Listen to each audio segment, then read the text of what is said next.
Pronouns. Pronouns means ಸರ್ವನಾಮಗಳು. Pronoun has identity nouns, both are plural and singular. Plural ಅಂದ್ರೆ ಬಹುವಚನ, singular ಅಂದ್ರೆ ಏಕವಚನ. Plural ನಲ್ಲಿ ಮತ್ತೆ ಬರುತ್ತವೆ ಡೈರೆಕ್ಟ್ ಮತ್ತು ಇಂಡೈರೆಕ್ಟ್. ಡೈರೆಕ್ಟ್ ನಲ್ಲಿ ಬರುತ್ತವೆ I, you, we, they. I ಅಂದ್ರೆ ನಾನು, ಯು ಅಂದ್ರೆ ನೀವು ಅಥವಾ ವಿ ಅಂದ್ರೆ ನಾವು, ದೇ ಅಂದ್ರೆ ಅವರು. ಅದರಲ್ಲಿ ಪರ್ಸನಲ್ ಪ್ರೊನೌನ್ ಅವು ಯಾವ್ಯಾವ ಅಂದ್ರೆ ಮೈ ಅಂದ್ರೆ ನನ್ನ, ಮೀ ಅಂದ್ರೆ ನನಗೆ, ಮೈನ್ ಅಂದ್ರೆ ನನ್ನದು, ಮೈ ಸೆಲ್ಫ್ ಅಂದ್ರೆ ನಾನೇ.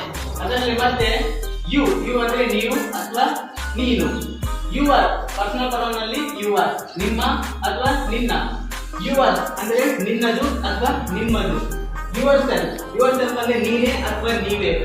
ಯುವರ್ ಸೆಲ್ಫ್ ಅಂದ್ರೆ ನೀವೇ. ವಿ ಅಂದರೆ ನಾವು, ಅದರಲ್ಲಿ ಪರ್ಸನಲ್ ಪ್ರೊನೌನ್ ಅವರ್ ಅಂದರೆ ನಮ್ಮ, ಅವರ್ಸ್ ಅಂದರೆ ನಮ್ಮದು, ಅಸ್ ಅಂದರೆ ನಮಗೆ, ಅವರ್ ಸೆಲ್ಫ್ ಅಂದರೆ ನಾವೇ. ಅದರಲ್ಲಿ ಮತ್ತೆ ಬಂದು ದೇ ಅಂದರೆ ಅವರು, ಅದರ ಪರ್ಸನಲ್ ಪ್ರೊನೌನ್ ದೇರ್ ಅಂದರೆ ಅವರ, ದೆಮ್ ಅಂದರೆ ಅವರಿಗೆ, ದೆಮ್ ಸೆಲ್ಫ್ ಅಂದರೆ ಅವರೇ. Thanks for watching my video. For more videos, please like my video and subscribe. Thank you.